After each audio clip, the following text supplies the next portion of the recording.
There are many ways for drugs to be corrupted, from manufacturer error to improper storage to fraudulent substitution.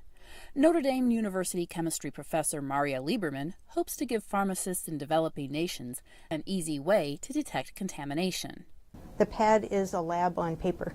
The PAD, or Paper Analytical Device, project began 6 years ago as a collaboration between Notre Dame and St. Mary's College.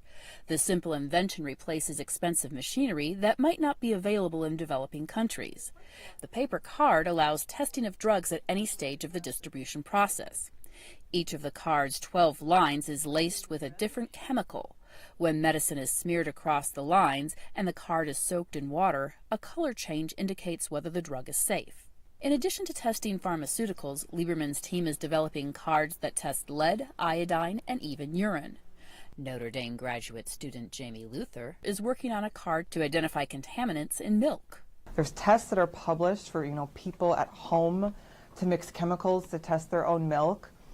And I thought to myself, that's so cumbersome. People shouldn't be handling acids in their home and some of these dangerous chemicals with their hands. In order to discover the most common contaminants, Lieberman's team works with 18 universities throughout the U.S. They use special machines to analyze the drugs collected from pharmacies throughout the developing world. Notre Dame graduate student Nicholas Myers says he never considered what a big problem altered pharmaceuticals were before he started working on the project. I just took it for granted that chemical analysis could happen anywhere.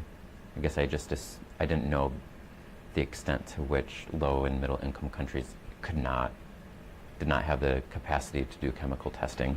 A New York company is developing a complimentary smartphone app to help read and evaluate the cards.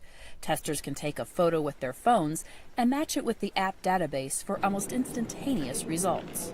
If we can't increase the capacity of analytical labs in the developing world, maybe we can come up with a way to bring that technology in a portable form that will be usable in the field. The World Health Organization says a functioning healthcare system should have 343 pharmaceuticals on hand. So far, Lieberman's team has developed pads to identify 60 different drugs and eventually hopes to have tests for them all. For VOA News, I'm Erika Celeste in Notre Dame, Indiana.